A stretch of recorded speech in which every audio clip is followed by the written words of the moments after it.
I'll make that clear. He often talks about those years and how much wisdom he lacked and how he did not distinguish between the revelation, the interpretation, and the application. That's some principles that he's taught us over the years.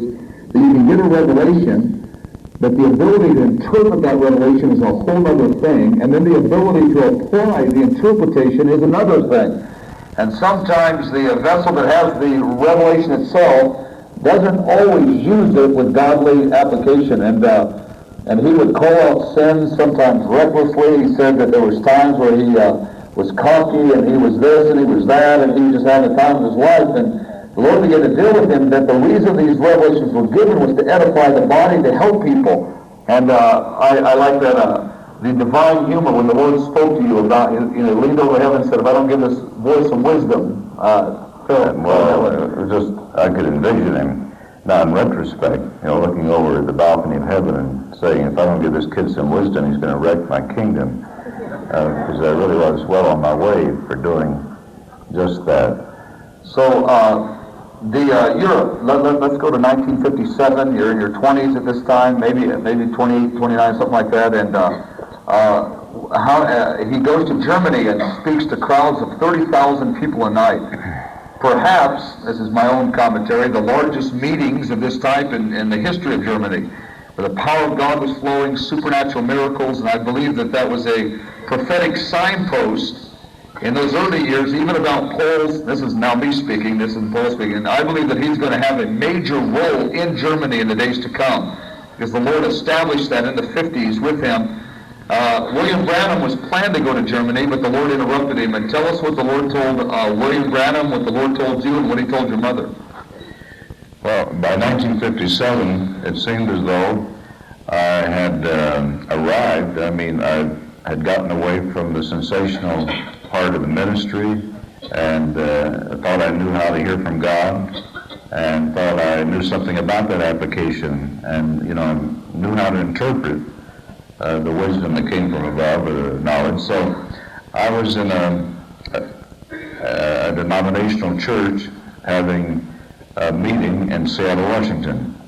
And one night after the meeting, there was a dream ministering to a mass of people in Europe. I don't know how I know it was Europe, but I just knew in the dream that represented Europe, perhaps Germany, and there was just a sea of faces out there.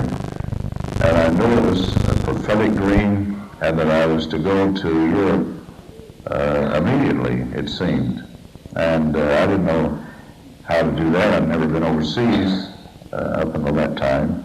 And so the next morning I got up and made plans to go to Europe. So I thought we were having a large attendance in this meeting.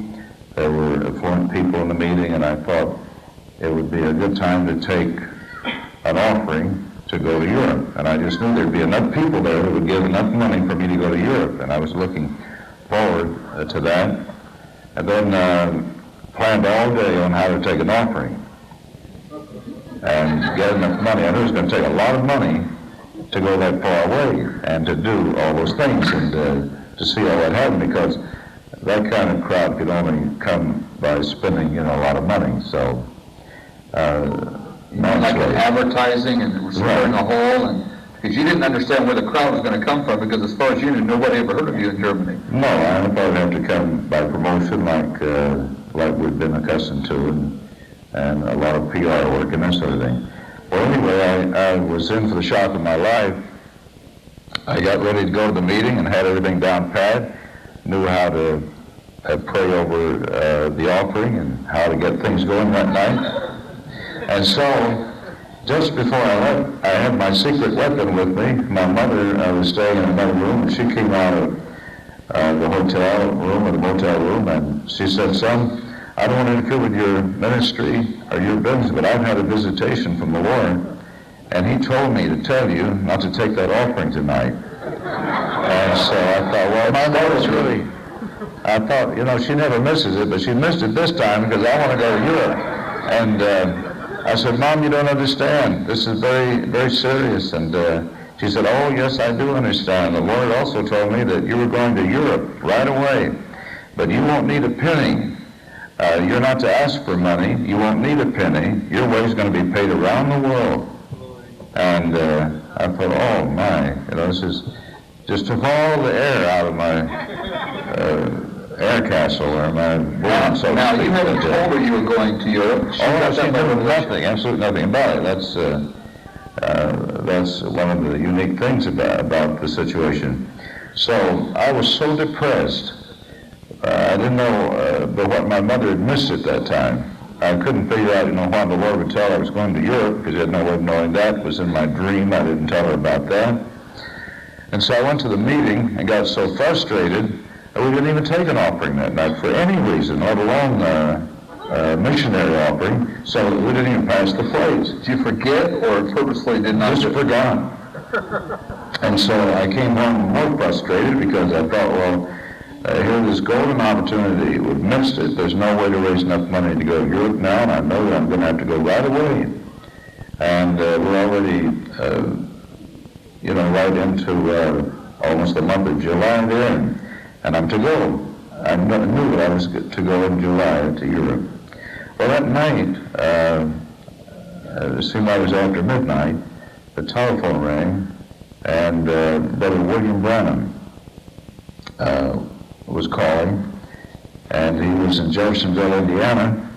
And so after a little small talk, he said, Brother Paul, I'll get right to the reason I'm calling. He said, how would you like to go to Europe? And I said, well, it took me by surprise. And I said, to Europe? Did I hear you right? And he said, yes, how would you like to go to Europe? And here, you think you've arrived, you think you know everything by now, and I didn't even know that the Lord was setting me up. And so I said, I think I'd like to go to Europe. I said, this is kind of unique. I had a dream the night before and told him about it, and told him how all this came about. He didn't seem too impressed with that. But he just said, the angel of the Lord came to me and told me not to go to Europe, but to send my brother Paul in my stead. And he said, here's the way it's coming down. There'll be a cloud over Switzerland, and if you go there, they won't do anything to you, but if I go there, they'll arrest me, and they have all these charges trumped up against me. They're going to accuse me of black magic and witchcraft. He said, little boys raised from the dead over in Finland, and the state church is going to bring charges against me. Now, he knew this by revelation. He knew it all by revelation. But he said, the angel of the Lord told me, if I send you, they can't do anything to you, and you can minister in my stead. And he said, I minister to your seminary, so you can take my meetings. And I said, oh my. I said, but there's a problem. Here's the carnal mind is working again. I said, there's a problem, brother. I don't have any money. Don't have any money in reserve, and I have a unique thing here. Our meeting just closed tonight, and I thought the Lord had shown me to take an offering. And he said, oh, brother, let me tell you something. He said, you won't need a penny. Your way will be paid around the world. Just like your mother said. Just like my mother had said, earlier that evening. So it was kind of exciting. And he said, yes, we're going to buy you a ticket around the world, and told me all the places I'd be going, And then we went to a couple of meetings of his in Ireland, and then we went to the big Europe-wide meeting in Karlsruhe, Germany. And where? Karlsruhe, Germany, where 30,000 people attended nightly. And the mayor of the city of Karlsruhe sponsored 1,000 refugees from the Russian zone, from behind the Iron Curtain, to come to that meeting every night. So we had as many as 1,500 people come to the Lord in each of those meetings. So a little less than a week, we had the newspapers reported 180,000 people in attendance. You mean night by night, adding it all up? Adding it all up, there were 30,000 people a night. Now, how long did this series of meetings go? Did it go 1 week or? The meeting was a little over a week, about a week. And so the angel of the Lord visits and sends you there, and great supernatural miracles took place. Can you tell the miracle or the thing that happened? I think it was a policeman, if I remember that right. That was a meeting in Stuttgart, Germany, where we were in an auditorium there. A lot of policemen were there, and the state church is sponsoring the meeting, the Lutheran church. And one night there was a lady standing before me at a power line praying for a lot of people in the healing line. And there was a lady standing before me with a monstrous goiter on the side of her throat, about the size of a grapefruit, a good-sized grapefruit. And here the spirit of revelation and prophecy at the same time came on me, and maybe a little bit of faith. But I looked at her and I said something by revelation and by a prophetic voice and a prophetic utterance. Excuse me, I said, "Sister, the goiter on your throat is going to disappear in 15 seconds. If I am a man of God, that goiter will disappear in 15 seconds." Now that just came out of your lips, didn't it? Yes, and you know, before the interpreter could interpret it, I would have given anything in the world had I grabbed him, you know, and just, you know, at that particular moment in time, I just wanted to stop him from saying that, because between the time those words left my mouth and he was giving the interpretation, I froze in my tracks. I thought, oh Lord, I saw those policemen out there, and I'd never, you know, known an experience of being tarred and feathered, but I felt I was going to be tarred and feathered and thrown in jail or thrown out of town. 15 seconds it was going to get you to 15 seconds. So that was the longest 15 seconds of my entire life. And here I was acting out that faith and had my hand on that massive goiter. And then all of a sudden I felt that goiter disintegrating and melting. And it just went down like letting air out of a balloon. And then I got real cocky and real smart, you know. And it was just a real joy to play games with that massive piece of skin. I would slap it and it would just wrap around halfway around her throat, and we just played all kinds of games with that. The audiences just went, wow. So that was something. That brought a lot of people to the Lord, and even a couple of the state church pastors said they got saved. And it was a wonderful thing. So nearly 1,500 people a night, as far as you can remember, were getting saved in the meeting and well, not the Karlsruhe meeting, not the Stuttgart meeting, but the Karlsruhe meeting, yes. So where did they have a building for 30,000 people? It was called the Tent Cathedral. It was very unusual. It had big A-frame type warehouse structures, and then they stretched canvas over these frames, and it didn't look anything like a tent, but it was called and did they erect it for the meetings? It was erected for the meetings. And so then afterwards, the purpose of that structure was dismantled and so on. They used to do that in the old days for evangelists. So do you think there was any prophetic significance, and maybe I'm putting you on the line here, prophetic significance about you going to Germany with such a supernatural way, and some of the things that we've been hearing in the Spirit about Germany in the days to come? Do you think there's any link between your purpose then and your purpose in the future? Well, I think there is. Another thing that my little mom saw before I left, she said, you know, this testimony of my call and her healing would precede me everywhere I would go. It was going to be published in the language of the people I ministered to. And when I stood in Germany and gave this testimony of my mom's healing, my call to ministry, I asked, you know, just playfully, has anyone here heard about this testimony? And half the audience lifts their hands, about 15,000 people lift their hands. And I thought, boy, these people respond to anything. If they could understand the interpreter. And so I had a fine interpreter. He was an English professor. And so I asked again, and he said, Mr. Cain, you don't understand. He said there was a book published before you came to Europe on William Branham's life and your life by a German theologian, and it's had widespread all through the German-speaking part of the country, and you're well known in Germany, brother, and it was just one of those marvelous things. Then when we got down to Switzerland, the same thing happened.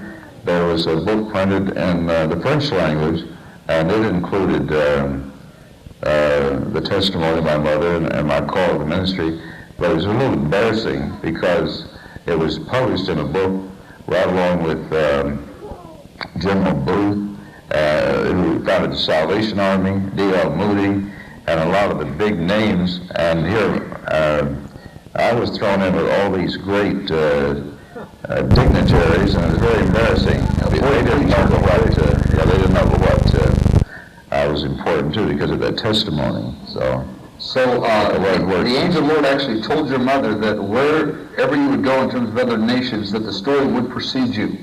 Right. And so is that something that's happened over the years? Well, it really has. So we had this invitation to South America, and the Bible school over there is using the old life story book that was published 40 years ago, or a textbook, and so there's a lot of young men looking for a young 18-year-old Paul Cain to appear over there, and they don't know that this book is antedated.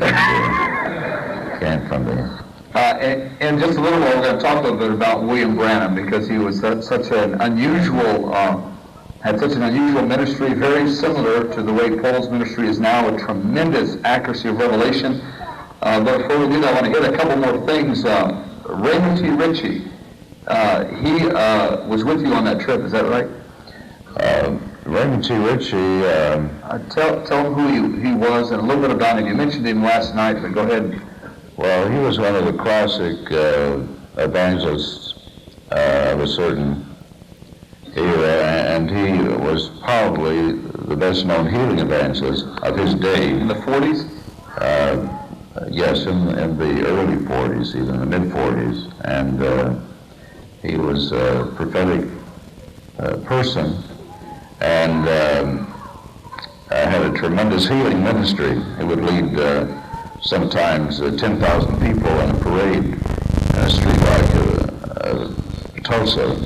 I think the Tulsa Globe published reports of a parade of miracles where he led 10,000 people down the street, had been delivered from all manner of sicknesses, diseases, wheelchairs, special devices, and all that sort of thing. So I can't say he was my mentor or anything, but he and William Branham were the greatest men of God in my life. But of course, Brother Ritchie seemed to precede Brother Branham's ministry somewhat. And when I was a little boy, I used to listen to Raymond T. Ritchie on the radio, and I fell in love with his presentation of the gospel and his healing ministry. And I used to say, Lord, forget about me when I grow up. Just let me carry that man's suitcases for him. Let me travel with that man. I just really loved Raymond T. Ritchie. He was a real father-type man of God, just had a father spirit. And so it was a unique thing. I just wanted to be with that man. And so he actually ended up as an older man, and you're in your 20s, going to Europe with you. And so this dream comes true. He was an older man then, and so he flew to Europe, all across those miles there, just to be in those meetings. And when you see the Lord use me, after the meeting, he would sit across from me at a table and would weep, and he said, this is the thrill of my life. I'm living my life over again, just seeing God use you. I'm living those days all over again, how when the Lord used me. So it was just a precious man of God. Yeah, Raymond T. Ritchie, just say a few things more about him. It's a name that most of us should acquaint ourselves with because he's truly one of the fathers of the Pentecostal movement in America in some ways, in the late 30s and the 40s, a tremendous healing, tremendous meetings of thousands of people, creative miracles. He, I think, was based in Houston, is that right? Right, he was... And he was most known for his deep dedication, like you were in your youth, for hours and hours in the presence of the Lord. I've known a few people who were older, but they were younger and they knew him and they were friends and used to travel with him. They said he would spend sometimes 5 and 8 hours a day, 5 and 6 days a week in prayer before the meetings. He would lock himself up. He was a very, very thin man, very frail man, and was always broken so often in his health and his strength because of prayer and fasting. They said he almost fasted his life away. But he would go to those meetings and the power of God would break forth. And I've heard a number of people firsthand tell the incidents. It's just an amazing thing. And so many people in my generation aren't familiar with his name. And I just want to throw that name out, Raymond T. Ritchie. He was one of the few who went down with great honor at the end. So often, those that had power for a 5 or 10 year period ended up in some kind of infamy. But Raymond T. Ritchie went to his grave in the power of God with purity. And instead, like so often, there was jealousy. When a man had power for 5 or 10 years and became well known, competitiveness, Paul talked about a little bit later, the jealousy, but this was a man who was so committed to the younger men under him, even going beyond where he was. And so Paul wouldn't tell this, but I just know because I've talked to Reed and those that have known you, but actually Raymond T. Ritchie ended up carrying Paul's luggage from meeting to meeting, just as a statement of support to him. And Paul, in those times, he would just weep and weep over that because Raymond T. Ritchie had no way of knowing how Paul was so endeared by him. And so I just think that's just a marvelous thing. Smith Wigglesworth was in the 40s as well, 30s and 40s. And did you ever meet him or know much about him? Or? I never met him, but I met his sequel. Jack Cole had ministered much like Wigglesworth. In fact, he was the modern Wigglesworth of my day there. Okay, we're going to get into Branham and A. Allen and Jack Coe in a moment. Anything else that your mother, she would give you all these things ahead of time? Like the lady in the wheelchair, you've told that story often, or the man, the boy that got the cancer in his tongue. Can you tell us about those? Well, there was hundreds of incidents like that. When my mom would travel with me, she'd tell me what was going to happen before I went to service that night. Usually the message I was going to preach said, "Well, you've got a good one tonight." I said, "Well, you sure, Mom? You sure this is what the Lord wants to speak on?" "Oh, yes." She said, "You're going to speak on that we see Jesus. That's my favorite, and that's the one you're going to speak on tonight." And said, "Don't you overlook that lady in a blue dress in that wheelchair. She has faith to be healed tonight. She's going to walk out of that wheelchair. If you call on her throughout time, she's going to be healed."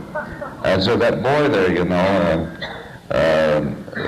his wife is there with him, and this is her birthday, and be a wonderful birthday present for the Lord to heal her husband. He has cancer of the tongue. And oh my, stuff like that. And so a lot of times I go, I said, call this, the Lord would show me who that girl was. I called her out and I said, "This is your birthday, isn't it?" She said, "Yes, as a matter of fact it is." I said, "Well, you have a wonderful birthday present on the way from the Lord." I said, "Your husband's here tonight?" And she said, "Yes, sir." So he has cancer of the tongue, doesn't he? And boy, I tell you, she just about collapses, So I said, "Well, the Lord's going to heal your husband of cancer of the tongue." So he comes up, and I didn't get to preach that night because when the Lord healed that boy, cancer of the tongue, he got saved, he got healed, got filled with the Holy Spirit, called to preach, and he preached the message that night. It was amazing. What happened to the lady in the wheelchair? Well, she, of course, got up and was healed. She really did have faith to be healed. It was. And so your mother operated like her mother, and then her mother, and so you and your mother were like double trouble to the kingdom of darkness when you got in unity together. Sure was. One night she said, "Don't overlook the lady on the front row with the cancer of the breast. That I have a sensitivity to things like that, so that if the Lord heal me." And I didn't have an ounce of faith for the lady on the front row. She'd been there for several nights, and the stench of that cancer was so horrible that I don't know how people could stand to be around her. And here she was night after night, and I never had the faith to call her out. And it was something my mother felt in the spirit, that if I exercised that kind of faith to call her out, the Lord would do the rest. So I did, and that woman's still living today. I mean, she was, it would be an impossibility for a massive cancer that size, or tumor that size, to have that open, bleeding cancer. It was just, she was in the last stages of it, but she's still living today, and that's... So now your mother wasn't actually in those meetings, is that right? Or is the situation she was sitting there in the meetings and saw the lady and then told you afterwards? Or was she not even attending? She would have been in meetings at that time. This is a unique thing about my mom. She didn't like to be made over, and the people would make over because of her testimony. She couldn't stand that, so she stayed behind the scenes, stayed in the hotel room and the motor home and the last days there, and she prayed, and the Lord would show her these things. Oh, what a combination. Let's talk about the time when the angel appeared in front of several thousand people at one time. And the Koreans, and that was testimony. That's really a marvelous one. Well, that was an exciting time. Reed was traveling with me at the time, and Reed hasn't traveled with me for about the 60s, 70s or 70s? Let's see. This was after 79. It must have been 1980. Before Reed Gravke, my present assistant. He hasn't traveled with me for about 3 years, but he was traveling with me at that time, and we went to Los Angeles to minister at a camp meeting in the Mojave Desert, I believe it was. And so I had a vision out there that I would be preaching to a large group of Koreans. And so Reed was setting up the meetings for me, and he said, well, it's highly unlikely. This is a camp meeting, and he said, I'll call the host pastor and find out for you if you want me to. But he said, I don't think there'll be any Koreans there. And so he called, and he asked if there would be Koreans, and he said, well, I don't think so. So there's always an Oriental or two, there might be some Chinese, or there might be some Orientals in the meeting, but not that I know of, but there might be. Oh, he said, no, Brother Paul had a vision of preaching to hundreds and hundreds of Koreans and Oriental people in this meeting. He said, no, I'm afraid he's off on this one. So it was so real, Mike, that I just knew that the Lord gave me that vision. But anyway, we went to the campgrounds, and there had been, there was a Presbyterian church, or the largest Korean church in Los Angeles, had booked the campgrounds, and there was a double booking by mistake, and they were there for their conference at the same time we were there for our camp meeting.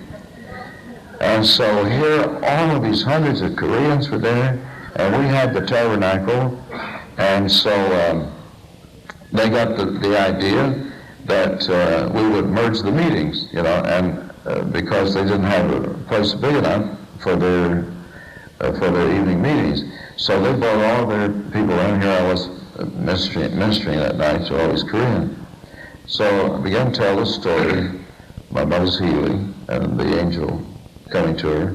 And the angel appeared in the window at the side of the tabernacle, and these Koreans trampled each other. They all, now we're talking about conservative, a Presbyterian pastor, his people going wild, trampling one another, walking on each other to touch this angel. Now, were the Koreans Presbyterian? Yes, they were, some were spirit-filled, but it was awesome. And so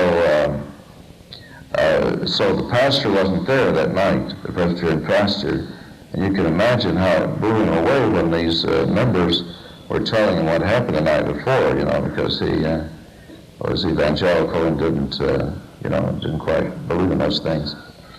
But anyway, was so convincing that finally he invited us to Los Angeles to his church that weekend, and the Lord showed up, and so that some prophecies were given, and that has become the largest, fastest growing church in America. The Korean church. The Korean church, right. I had an opportunity to to meet a man that was at that meeting, and he said that 3,000 or 4,000 people saw an 8-foot angel, and they were all filled the room, and just the holy hush, and it was so awesome. They were stunned and they stared. Everybody was looking over to the right, and Paul was kind of preaching and telling the testimony, and if I remember right, because we haven't talked over some of these stories for a while, you didn't even look over there. Is that right? No, I was busy doing whatever it is I do. And I can imagine why they were disturbing, being... And then everybody, I mean, not everybody, but hundreds jump up and they're rushing over because they want to touch this angel. And this angel's appearing, an 8-foot angel, like I said, 3,000 or 4,000 are seeing it. Like I said, I got to talk to a man that was actually in the meeting. He said it was the most awesome, terrifying thing.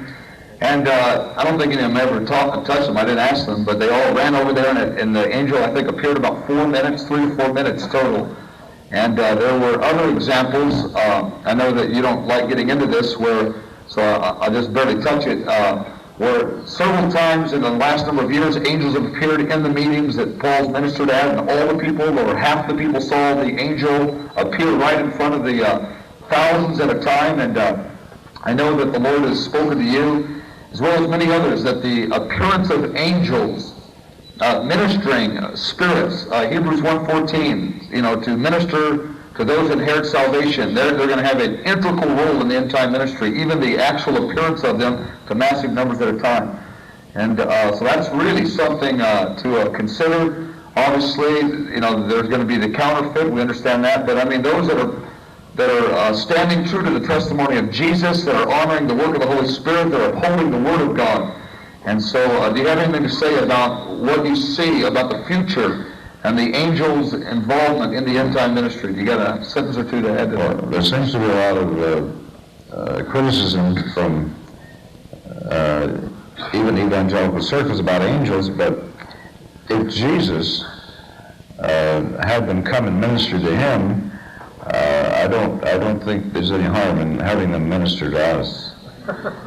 So I believe that if it happened to him, the sinless, spotless Son of God, and if he needed all these things, like the signs and wonders to endorse his ministry, well, on earth does that leave us? We need everything we can get, and so if the angels are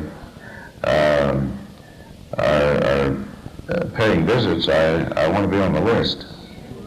So Billy Graham wrote a book on angels and gave some insight into the ministry of the angels in the Old Testament, ministry of the angels in the New Testament. I think it would surprise most of us the hundreds and hundreds of examples and references, in the Word of God to angels. If you've never studied it, it would just blow your mind how many times they're mentioned. They're everywhere in the Word of God, manifesting to the saints and to the servants of the Lord at the times when God's purpose was unfolding in our generation. And I believe with all my heart, there's so many witnesses of it from the Word of God, as well as what the Lord has shown so many of the prophetic vessels from coast to coast, other nations. The prominent role, I don't mean prominent over the Word of God or the Spirit of Jesus, but a major role that angels are going to have in the end-day church with children and the healing of the sick and the whole ministry of the Holy Spirit. And I'm just so welcoming that. Said, Lord, send the manifestation of the angels. Of course, they're already here anyway, but let us go ahead and see what is already happening, because they're involved so often anyway. But that's just exciting that these appearances have happened a number of times. We could take time on those, but I don't think that you mentioned before that you don't feel like that necessarily glorifies the Lord, and we want to really keep this thing focused that way. Well, I do want to say that those that are having trouble with angels now, they may get stuck here and stay here. They're going to see one flying through the air preaching the everlasting gospel, and so I would like to believe in them now. Shock us now, don't shock us then. Okay, I want to talk a little bit about those. We're kind of winding down here on your ministry as a young man and a boy. Your preparation. Let's talk about the prayer. What kind of prayer? The fasting. just any dimension that you want to give us. You know, we hear those things and sometimes go, oh no, and I've been surprised to learn some of the things about your life, you know, the difference between travail and just availability, and just explain or give some comments on the way you prepared yourself in those years. Well, Mike, I think one of the most often asked questions was, how did you get this gift? What did you do to get it? And how many days did you fast? Or how many angels did you see? Or that sort of thing. And the truth of the matter is, there's no set formula for a visitation like that. Sometimes it's a sovereign thing. You don't do anything. I don't remember doing anything. I do know that after the Lord came to me, I did a lot of fasting. In fact, we were talking about fasting the other day, and the longest fast I ever had, I didn't have any sense, didn't know anything about breaking a fast.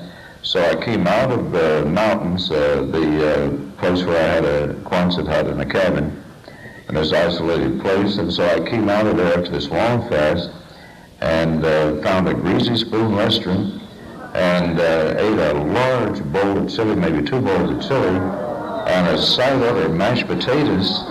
So I thought that was a wonderful combination, you know, and that's what I wanted. It's what my appetite called for, and it's a wonder it hadn't killed me. But anyway, He'd been fasting quite a number of weeks, and so go ahead. Yeah, and so there's no formula for it. Now that's a good formula to have visions, but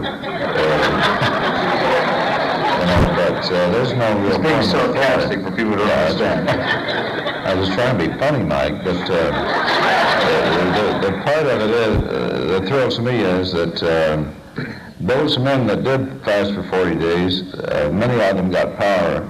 They received power, and but a lot of us, there was just a sovereign intervention, and there was nothing we did, nothing we did to deserve it. I can't remember one thing I did to deserve the revelation or the visitation. Not one thing, but after it came. You know, there's a scripture where Jesus... After the anointing came. After the anointing came. Then I began to do those things as a labor of love. There's a scripture, Mike, where Jesus said, "From henceforth I call you no more servants, but friends," because, you know, a servant doesn't know what his master is doing. But now that he has that kind of relationship, or I have that kind of relationship with him, I want to be a servant. I want to be a bond slave. I want to be, you know, we want to do these things. So, but with me, I didn't fast to get anything. I fast because I love the Lord, and you know, He had already done so much for me. I loved Him because He first loved me, so I began to fast. And so the calling and the mantle were freely given to you. But growing in greater communion, there was a place for prayer and fasting in terms of enhancing your communion with the Lord. But you didn't get your ministry through that. That was given to you freely as a gift from the Lord. I believe the Lord just gave me yes, that's true. I believe He just gave me a word of wisdom on that. What I did in the way of fasting and prayer and all that was maintenance work. You know, we have to maintain excellent this sort of thing. So that was maintenance work. And but the Lord called you in those days, and even I know even now, you keep talking about those days because that's the section we're in. I know that He still requires some of those things of you today. That I know that you're hesitant to talk about what you're doing now, but because you know you're living now. But you would spend hours a day. My opinion, but thank you. That's a matter of opinion if you're living now, and. But the Lord required you to spend hours waiting on Him, and it wasn't always travailing, aggressive prayer. Sometimes there was that intercession, that crying out, that beseeching and travail for others, for Himself. But Paul said many times he would wait quietly, with not any, you know, without vocalizing, hours at a time of just conscious availability to the Lord. With, you know, no TV on, no newspaper, and nothing around, in the room, waiting on the Lord, consciously just talking to Him. But it wasn't that energetic, you know, on his knees, you know, crying out, you know, and travail in that way. And he said that those quiet times, even hours and hours at a time, was as valuable as that kind of energetic time. That there's room for both kinds of prayer in the preparation ministry of moving in the Spirit. Right. It's like what we do with our spare time. tells a big story, you know. And so I would, rather than just say, oh God, and get desperate in prayer and try bail and, you know, and that sort of intercessory type prayer, there are many desperate situations where that was employed, you know, but for the most part, it was, Lord, I'm here, I'm available, I'm fasting TV. I didn't care for it then anyway, but it's easy to get with something you don't like. And, you know, and I really like to play golf, so I could always criticize others that did. But I could easily give up things that I didn't like to do in the first place. But just fasting everything you like to do and giving that up and just being available and sitting quietly in a room or, you know, not engage in conversation with anybody for a whole day and just be with the Lord. And there'll be some praying. There'll be times of other things there, but just being available is important. Yeah, I thought that was really a really powerful point of instruction. Sometimes with the Word open, with shutting out everything else, but not always that energetic kind of reaching, but just that consciousness of the Lord, awareness of Him, waiting, Lord, here I am, speak, your servant listens, I'm available, I've shut out all the distractions, and here I am. I'd like to talk about that time. I've heard you mention it before. We haven't covered all these beforehand, so we got together beforehand and looked at some of these, but some of these are surprise questions. When you were presumptuous as a boy, you saw the other guys, you know, whining and dining and doing things, you said, well, Lord, I want to do it that way. And how the revelation left you. And let's talk about that for a minute. Well, we're jumping all the way we're jumping all over the place now. There are different time frames here. But when I first started out, this was in Los Angeles, I would stay shut in 24 hours early 50s. a day. Yeah, well, in 1949, 1950, I would stay in my room around the clock. I would have, if I was fasting, I'd stay there. I'd have my meals brought in. I'd never leave that room. I'd never go out to eat with pastors. Some of the blindfolded. Oh, okay. And so, anyway, I would have someone pick me up, take me to the meeting. I'd lie down in the back seat, put a blindfold on, because I didn't want to see anything to distract. Now, I was really criticized for that, because they didn't understand that. But I didn't want to see anything to distract. It wasn't a matter that I had a lust problem, because there wasn't that much to see in those days. People wore clothes back then. But you didn't want to distract the visions. The visions. Yeah, I didn't want to see a neon sign. I didn't want to see a car, a new car in a showcase window. I didn't want to see anything. So you'd actually lay down in the car. I'd lie down in the back seat. Walk in the meeting. Well, I didn't want me doing that next week. You'll know, but the thing, the role that played was, while I was shut in for those hours, the Lord would actually allow me to see what was going to happen that night. And there would be stretcher cases, hospital gurneys, and ambulance stretchers with people on them all across the front of those auditoriums in those days. And when I would, long before I'd get there, I would see what the lady on this stretcher was all about. I'd see what was wrong with her, and just right down the line. So I'd tell my helpers on the way, while I was lying down the back seat, what I'd seen that day. And I said, when we get there, when we walk in, this is the way it's going to be. There's going to be a lady on her first stretcher, and she's going to have a certain thing wrong with her. Then right in sequence. So you see the open vision, or the angel Lord would speak a name or this or that, and so you'd see it all in advance, or not all, but much of it. And you'd go in, it'd be just like you saw it earlier that day in the prayer closet. And that's when we're moving tremendous power and unassuming, and just almost direct contact with the angel Lord. He would just whisper these things to me. But before the people ever lined up, I would know who they were and what was wrong with them. And it wasn't that I had a brilliant mind, because I didn't. I don't have recall. I don't have a good memory except in the Spirit. And those things the Lord revealed in the Spirit, up until a couple of years ago or so, I've never forgotten anything the Lord revealed to me and quickened to me in the Spirit. I could go back 30 years later and remember everything that happened there every name that was revealed to me. This concludes side 1. Please turn the tape over.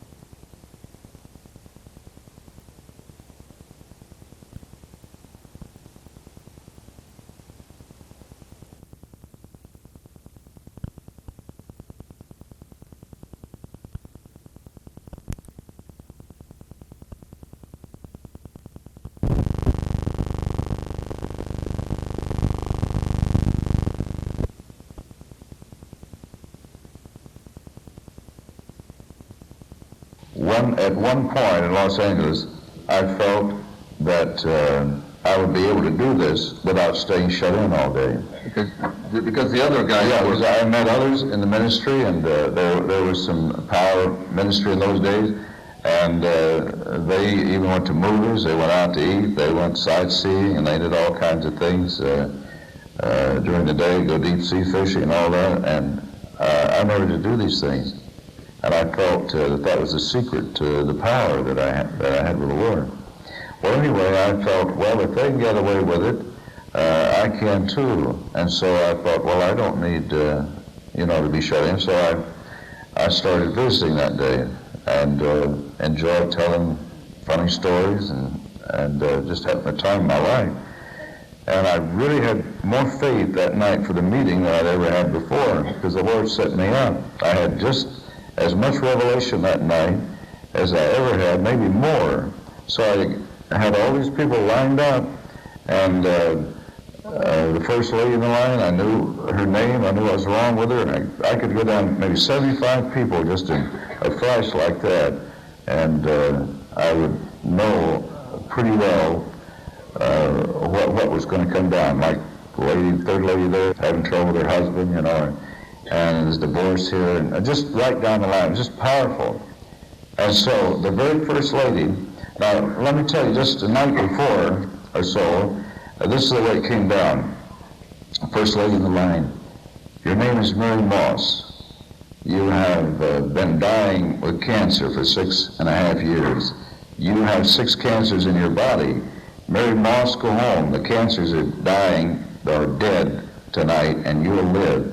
And she went home and passed 6 cancers. This was all by revelation. All by revelation. Mary Moss or heard of her. A lady behind you. You have an octopus-type cancer in your stomach. It's coming out by the tentacles. It's coming out by the roots.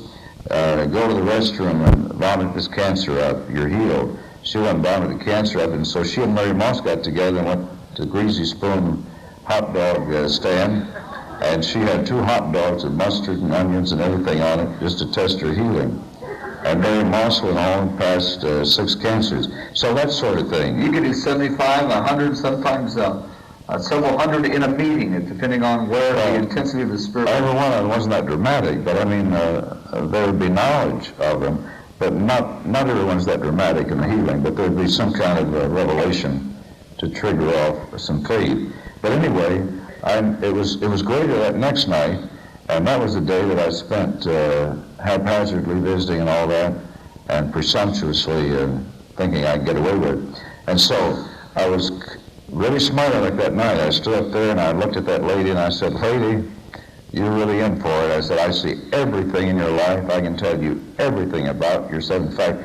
There's about 75 people I've already tuned in on. I can tell every one of you what's wrong with you. And so I looked at this lady and I said, lady, your name is...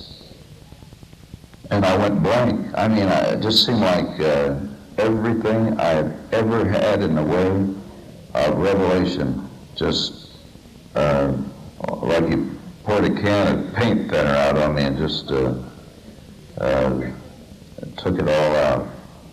And I said, whoa, just a minute. I mean, lady, I looked down and all those people were, nothing. I mean, there's absolutely nothing. I said, lady, I'm very sorry, but the anointing is gone and I'm gone. And I said, if it comes back tomorrow night, folks, I'll be back. If it doesn't, you'll never see me again.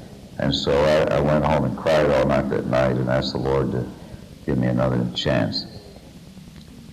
And he did. Wow, that's quite a story. That's a real lesson on presumption. John chapter 5, verse 19, Jesus said that the Father shows me all things that he himself is doing. And I only do the things that my Father is doing.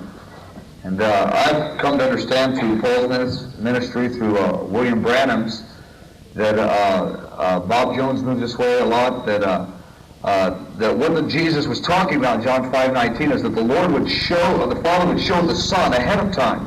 He would see what he was doing, that he only did what the Father was doing. And I've been in eyewitnesses many times in the meetings all over different places the last couple of years where he would see the things ahead of time. It still functions in that way. And when the creative miracles, we're going to give some of those examples in some of those places where the creative miracles were taking place. And Paul would go to the platform and say, there's going to be this and this and this will happen tonight. And they'd be sitting just where he said, and the names, and boom, it would happen just like he had in the vision earlier that day or the night before. Sometimes you get the visions months in advance. And you wouldn't know what city. You'd go to a city, and there they are, right there. The setting is just set, just like the movie screen vision, but the vision weeks and months earlier. That was really something. Let's we got a few minutes here. Let's talk about the silent years for a few moments. The near 25 years of near silence is how I've heard you call it. Why did God call you in this 25 years? I mean, I know for a fact. Some people have asked, it wasn't due to sin. I know that. It wasn't disqualification. There was nothing that you did to where the Lord was setting you down to discipline you in a negative way. But I know he made it clear to you then and now that it was a thing to do greater dealings in your life, to bring you to greater sensitivity, etc. But just talk about that. What was the revelation the Lord gave you? Was there one revelation that pulled you apart? Was there a series of them?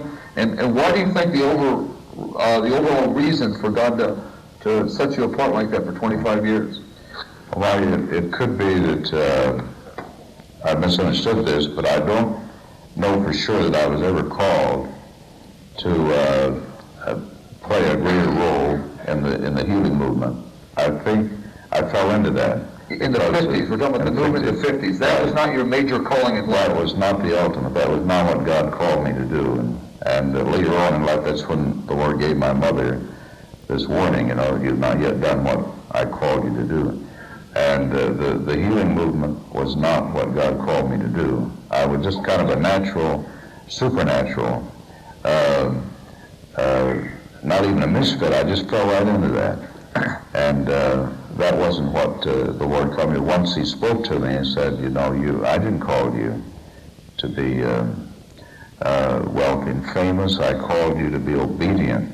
And the Lord actually comes and gives you this experience where he tells you this. I did not call you to be rich and famous. Or to be wealthy and famous. But he did say something that no one believes he said to me. But he did say it just the way he said it. And so I don't have any problem repeating it the way he said it. He said, you are in a rat race. And even if you win, you'll still be a rat. So, and he was talking about the competitiveness. These ministries were so competitive. I mean, my tent's bigger than yours. My tuba that I got out of that lady is bigger than the tuba you got out of that lady. And the Lord called that a rat race. And he said that even if you've got the biggest and the best, you're still a rat in this arena if you stay in it. Yeah, but by this time, see, there was rivalry and competition, and everybody was trying to get ahead, and there were managers in those days, carnal men that would come along, and their intent was to make you as famous or more famous than Jesus if they could, because there'd be more money in it, and for them and everyone concerned. So the Lord was angry, and he was dealing out divine sarcasm when he said, I didn't call you to be wealthy and famous. I called you to be obedient. You're in a rat race, and even if you win, you'd still be a rat, So he specifically, go ahead. It was a rebuke, and it was on the heels of that, disillusionment and that type of response from the Lord. My response was the almost silent years. So any failures, depression, boredom in that 25 years? I mean, what's going on in you? What do you ever give up hope of your ministry? Can you give us some insight? I never lost hope, Mike, but there would be the hotshot promoters that would come around, and I remember one in particular, incidentally, met with a horrible death after this. But he stood right before me, or sat before me in a restaurant, and he said, if you will come down off of that cross and let me promote you, you're not too overwhelmed. I can make you a household name. I can make you the most famous evangelist and so on. Well, that sort of thing. And it repelled me, you know. And the cross meaning that they thought it was a religious trip you were on, drawing out of that big arena, the big tent. You got rid of the tent, the advertisement, the promotion. And when you refused to do that, the guy was accusing you of some religious... having a religious spirit, or, you know, a martyr spirit and that sort of thing. And so, was there any failures in your life at that time, or anything that you regret before the Lord that you didn't do the way that you wish you would have done? Well, there was a temptation to live better, you know, to be more comfortable, but I thought I knew the voice of the Lord. So I went over to the window and asked the general delivery clerk if I had any mail. And he said, oh, I wondered who you'd be. He said, I've had a letter here for you for several days. So he handed me a letter, and there was 5 $100 bills in the letter, see. And so it was from a dear mother in Israel, a widow of a well-known Assemblies of God pastor. And Mother Green had a vision that I needed help, and that the Lord would show me to stop at that post office. And she said, I don't know how you're going to get it, but I'm just obeying the Lord. But I got it. And so that was part of the invisible means of support. And it was just marvelous, Mike. We're going to take a break now, and we're going to come back in a few minutes and talk about some of those, you know, William Branham and Jack Coe, a little bit about... But once he told me to go to the post office and ask for a letter at general delivery, it took a lot of faith to do that, because I was in a city where no one knew me. It was a small town, and I went to the post office by revelation and went through quite a thing there, because I just felt foolish. I really felt foolish, but I thought I knew the voice of the Lord. So I went over to the window and asked the general delivery clerk if I had any mail. And he said, oh, I wondered who you'd be. He said, I've had a letter here for you for several days. So he handed me a letter, and there was 5 $100 bills in the letter, see. And so it was from a dear mother in Israel, a widow of a well-known Assemblies of God pastor. And Mother Green had a vision that I needed help, and that the Lord would show me to stop at that post office. And she said, I don't know how you're going to get it, but I'm just obeying the Lord. But I got it. And so that was part of the invisible means of support, and it was just marvelous, Mike. Okay, let's continue right on along with those silent years. And is there any other any other stories of the encouragement, of the invisible support? I mean, these 25 years, you never have a job, is that right? I mean, you're waiting on the Lord, and you have no secular means of support. No, I didn't do anything for supplementary income or anything like that. I never had a job. So you've never had a job? Well, not in those 25 years. They were almost silent years. So. Yeah, somebody asked me once, Mike, have you ever had a real job? And I told them that I have one right now, but they said, no, really, a real job. It is sad that they think preachers, are in the miscellaneous file. They don't fit anywhere else, so they're just miscellaneous people. Yeah, we get paid to be good, and they're good for nothing. Anyway, how did you get away with that? That's not my mantle. Okay, that's not my mantle. Okay, so is there any other testimony? So you don't have a job these 25 years? I mean, a secular means of support? You're only preaching 5-6 times a year as a rule? Usually, I'd come out to have a meeting, a conference or convention, and it would look as though another Pentecost, just a mini Pentecost, was fixing to take place. And I just knew the Lord was going to let me go from there and build on that. But it would send me right back into hiding again, because he seemed to find some residue of ambition or something like that in me that he couldn't stand. It was just like, not yet. You're not ready yet. You still have ambition in you. And, you know, it was just like, still not over to rest in you, that kind of thing. And said, I moved through you, but I can't rest in you. The same thing he told me when he thumped me on the chest. He said, I've moved through many, but rested in few, and I haven't rested in you in 38 years. So when he called me, I just, you know, I knew that we'd just go from there and would build on that one meeting. It would just, every meeting seemingly would be a visitation, and it wouldn't let me keep going. Having heard some of the testimonies of the Paul used the word meeting as a series of meetings. You know, we call it a conference a day. They call it a meeting then. It may go 5 or 6 days or 3 days or whatever. I heard some of the testimonies, and some of them were so dynamic, 5,000 and 10,000 people. And it seemed like the power of God created miracles would break out, like the one with the Korean Presbyterians. The angel of the Lord would appear in front of thousands. And Paul would think, well, maybe this is the beginning of the end-time ministry. Maybe this is the thing. And the Lord would kind of shut the whole thing down, and it'd be 6 months before anything else happened again.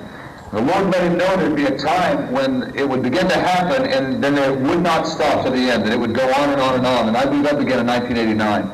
I believe that, you know, my personal conviction is that really began at the Spiritual Warfare Conference at Anaheim. That was the meeting that triggered the thing off, and what seems to be the one with longevity, that it's triggered all the other things. And but he had a number of conferences or series of meetings that might have been that one, but 1 year turned to 5, 5 to 10, 10 to 20, and then 25 years. And that one that created that's, you know, kind of initiated that longevity, that permanent abiding anointing with purpose, never happened, in my opinion, until the February '89. Do you think that was a real watershed meeting for you in terms of your life, the beginning of your end-time ministry in some ways? I'm sure it was. But, you know, just a few years ago, I thought that time would surely be the time the Lord let me stay out. And it was supernatural. I came out and ministered in a world convention. And it was on television all across the country. And no one ever remember seeing them. It was just like I was never there.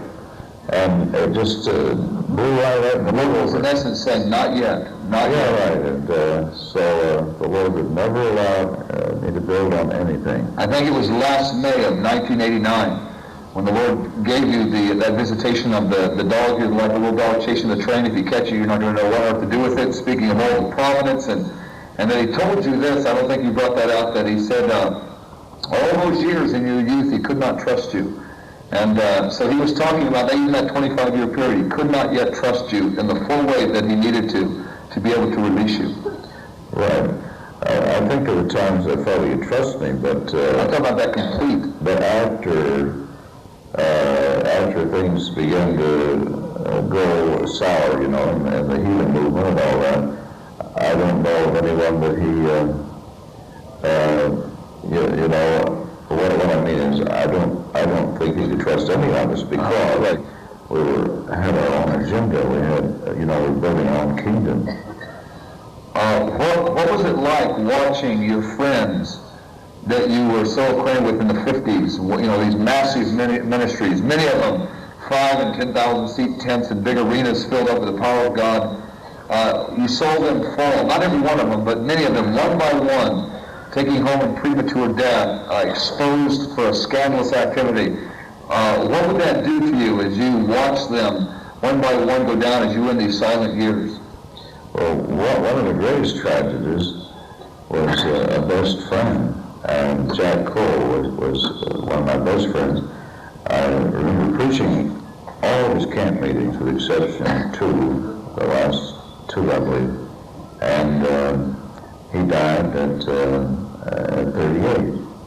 And it was a tragedy of tragedies, and it was a heartbreaking thing, because he was the Smith Wigglesworth of our day, of his day, and that era that I was moving in. He was a man of faith, reckless faith. Were you aware when some of these vessels, I'm not talking about him specifically, were you aware when some of these vessels were brought down that it was a judgment that was due to things not according to the pattern of the Word? Were you aware of that? Although I don't know if you'd admit it, but did you know that? It's hard for me to look at it in that light because I deserve to be judged too. I deserve to pay for my mistakes if that was what happened.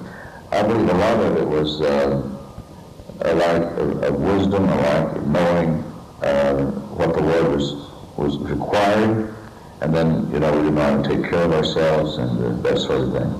Yeah, I think that sometimes you're generous with them. I mean, I'm not the commentator of that era, but having studied it, I know that there were scandalous activities in the lives of some of them, and so I don't really feel like that you deserve the judgment of some of them, just so people don't misunderstand, because there were no scandalous activities in your life. Maybe I remember one time you told me the Lord dealt with you about watching TV. I think it was in a year or two in the 60s where you spent 3 or 4 hours a day watching TV, and he came and he rebuked you. One of the sharpest things, he said, you cannot allow this in your life because you were depressed, I believe, and discouraged. Let's look at that. Well, it was a lot like it. It took a kind of dedication to where I hated television in the beginning. When it came out, I saw it as an enemy of the church, and it was a tool that the enemy used. And I hated television because of what the potential Satan had in TV, and we preached against it, and then we used to make a joke out of it. We'd say most preachers preach against television until they get enough money to buy one, and it's television all that time. And now that we have one, we buy it. It's holy vision, so we can watch the preachers. But when I went on television, and so that was an excuse to buy one. And so then the time came when I watched too much television. And I know one prophetic brother that blew his television up with a shotgun, and shot over his television. And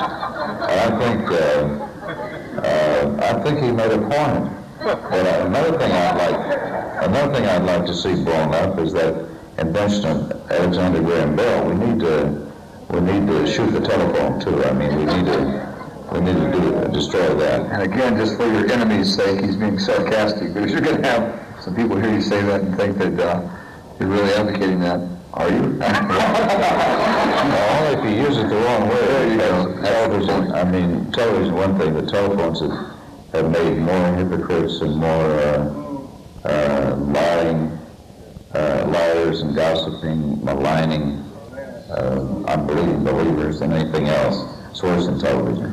So I think it was, if I remember, we haven't talked over this for a while, but it was the early 60s. For a year or two, you felt discouraged. I don't want to put more on you, but at the same time, I want the human element to come out, and you said that you had a year or two there where you watched it a couple hours a day, and you felt that was such a disappointment when you looked through those silent years. And I've often thought, I wish that was the disappointment that we all experienced. We watched the TV come off day for 18 months. And that was, the dark hour of our life that we were asking the Lord to free us from or something. But there were times of discouragement. There were times of depression. Is that right? I mean, in that 25 That's true. But let me say this about television. Television is indeed a tool of Satan now, because it's a play for the mind, and the enemy is using it to corrupt good manners, because evil communication corrupts good manners. And everybody here ought to admit that television, as it is evil communication. And the things we watched in the early days, when I didn't watch television, were almost nursery rhymes and Bible school stuff compared to what it is today. It's just terrible. Okay, one more thing on these silent years. Like, what was your housing? What did you live like? Your lifestyle, what was going on in that department? Obviously, it was very meager. It's strange. I was accused of high-flying lifestyle some time ago, and I don't think I've ever, lived in a home that the rent cost probably under $25,000, and I thought that was kind of a reasonable thing. And the most expensive home I ever had was a Lincoln automobile, and I lived in that more than I lived in my house.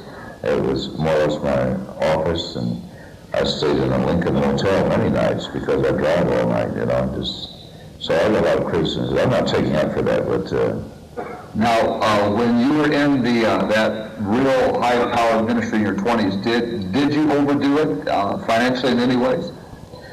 we found ourselves copying each other, We'd see what was successful and we'd all follow suit.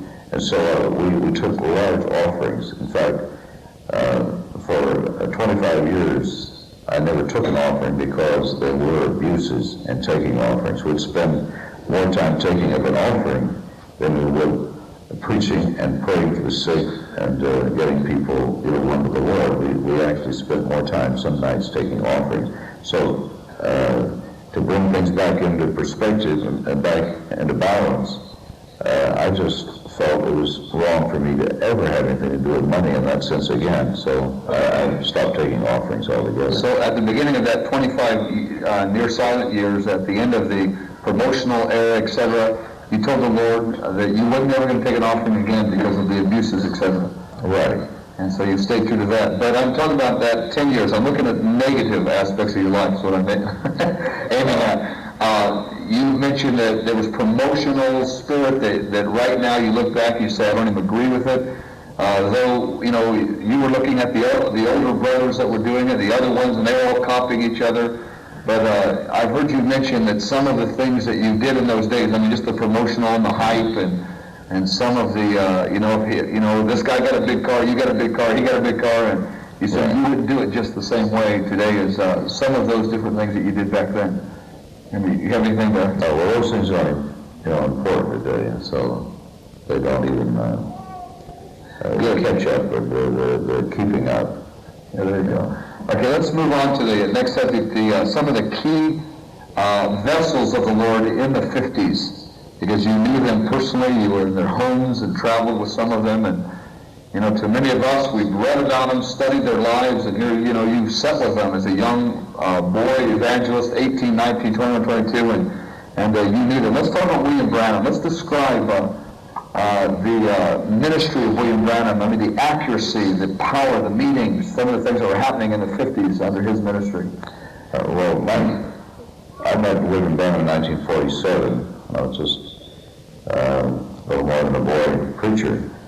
And it was the most exciting moment in my life because I actually found someone that understood me and knew what was going on in my life. And it was a wonderful relationship. It was kind of love at first sight. And so we became insatiably close friends through the years. And I was very close to him up until the last 2 years of his life. And so the last time I ever saw William Branham, Brother Branham, was in February 1964 in Bakersfield, California. It was the most awesome time of my life in some respects because he asked me to stay over. I was in the meeting with him on a Sunday afternoon at the fairgrounds. Stayed at his motel, stayed over with him that night. He didn't have a Sunday night service, and he wanted to visit with me the next morning early. And so he came to my motel room early the next morning, sat down across from me, not too much different than we're doing right here, and began to tell me what I dreamed the night before and what that dream meant. And also he told me what I'd be doing right now, and that I would see behind the Iron Curtain. And so it's just recent that the Lord gave us that permission to talk about the Iron Curtain coming down, and it's already come to pass.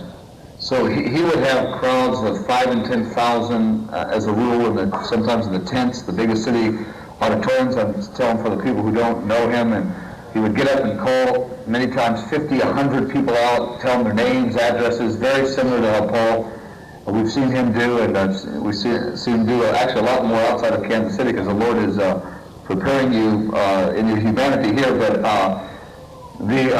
some of the awesome things of creative miracles that I've watched in your ministry, William Branham would just move in that spirit continually, all the time, it seemed like. And many, many books. He had many enemies. The last 2 years of his life, there's great controversy. And I've been concerned about, and I'd like to just tell you hard on this, you, because of your prior friendship with him, you being identified with some of the controversy the last couple of years of his life.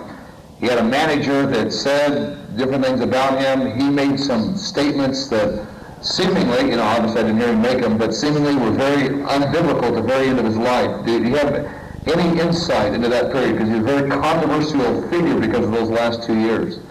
Well, as far as I'm concerned, William Branham was the most humble and the most powerful of all the healing evangelists put together. I mean, if you line them all up, he would be head and shoulders above all others in power and humility as well. And the likeness of Christ, Christ-like spirit. He manifests a truly Christ-like spirit.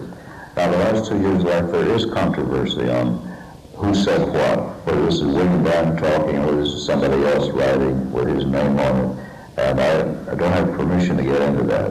This is not the time to get into that. There will come a day when there'll be some clarity on that. But William Branham was the most powerful of all the healing evangelists. As you were alluding to the fact that you call people out, there were anointings in certain meetings where he would call an entire row of people out, just all the way across the auditorium. Any row that he chose, he'd just call everyone on that row out and tell them who they were, where they were from, what was going on in their life, how many diseases they had, and what was wrong. It was a very powerful ministry.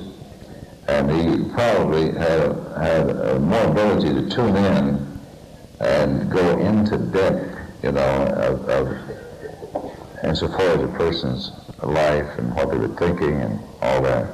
So I would have to say that William Branham, that I knew, had more the Spirit of Christ than anyone I ever knew.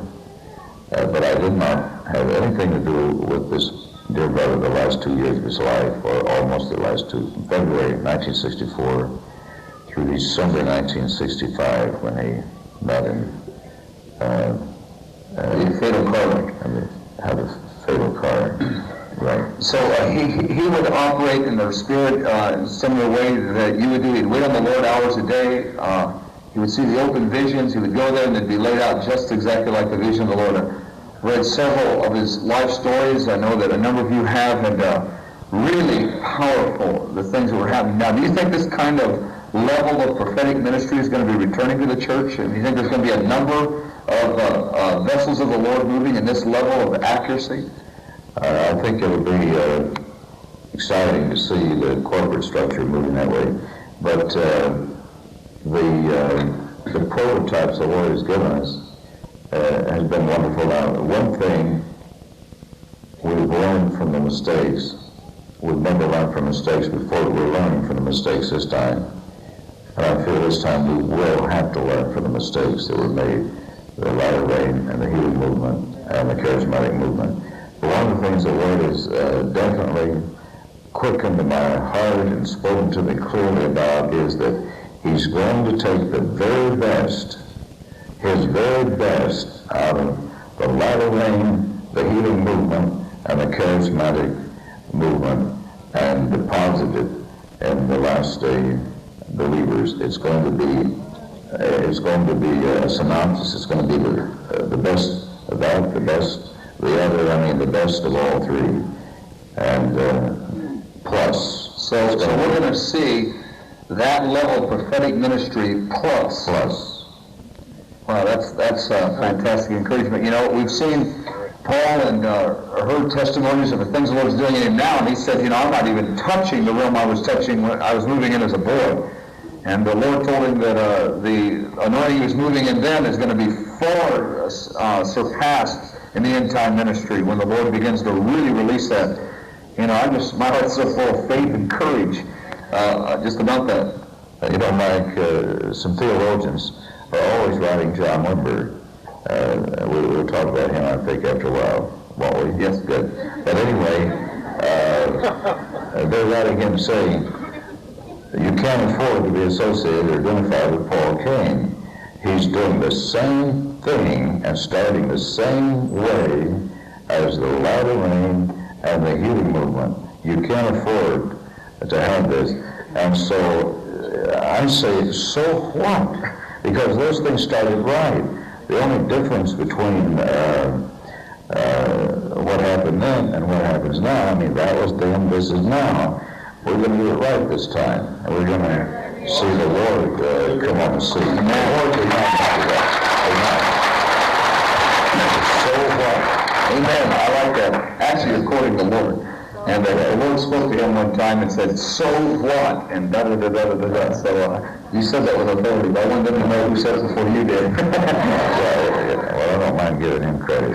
The Lord said that to him when he was complaining or voicing his heart, saying, Lord, this and this. The Lord said, so what? Da-da-da-da.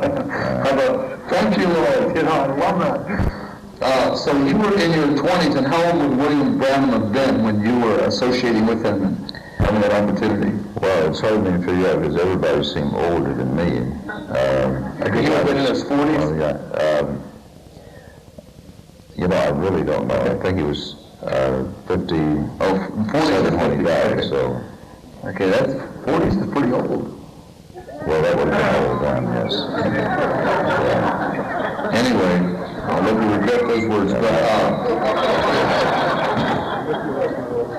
I mean, just what was going through your mind? Here you are. I mean, I'm just captured by this. You're in your 20s. William Branham is a household name in the in the Pentecostal movement around the world. He was called the greatest prophet, since the early century by many, many people. A man that is now, I wouldn't say is his enemy, but is opposing some of the things that I know that knew him well, because he's in the air at the end, he's investigating, and he's against at least the last. And he said, I traveled with him all over the world, and I saw him at least prophesy to 5,000 or 10,000 people. Never saw him make a mistake one time. And this is a guy who is now, I wouldn't say is his enemy, but a man who's alarmed by some of the things that were allegedly said by him at the end. Whether they were or not, I don't know. But anyway, he said, I traveled with him for years, and he never missed it one time, ever. And so there's this man that was almost bigger than life, traveling around the nations, and he's interested in this young little 19, 20, 22-year-old boy and asking you to speak in his stead. And I mean, what did that do? Was that a temptation to pride, or did you even think of it as a big thing, or was it just as natural because the Lord told you ahead of time? And what was your response as a young man? Well, I really didn't know what was going on, but I got into a lot of trouble because there was a lot of jealousy over that. So the other ministries were jealous of you because you were so close to William Branham. Right, because any of the leading evangelists that were greater lights than me, they would have gone at the drop of their hat, to take Brother Branham's meetings. Because they were so large and so well known. Right, and so we're talking about a man that gets the attention of heads of state, the Queen of England, Queen of Holland, and has a vision of a little boy being killed in a car wreck and raising him from the dead before it happens. And it happens. The little boy in Finland, he was raised from the dead as a fulfillment of the vision that he had. So just a fabulous prophetic man. So it actually caused you a lot of heartache, and because of some of the older brothers who were angry at you because you were in that role with him, and etc. Well, right, it was, I shared an intimacy with him, I guess. They couldn't because they were, I guess, busier. They were too busy themselves. But I really enjoyed, the way we got close was Brother Branham was unable to go the second week in his meetings because he was a frail, sickly man. But he could sometimes hold out for a week in a meeting. And so he would call me to take the second week of his meeting, like in Los Angeles, and also in Grants Pass, Oregon, and meetings like that.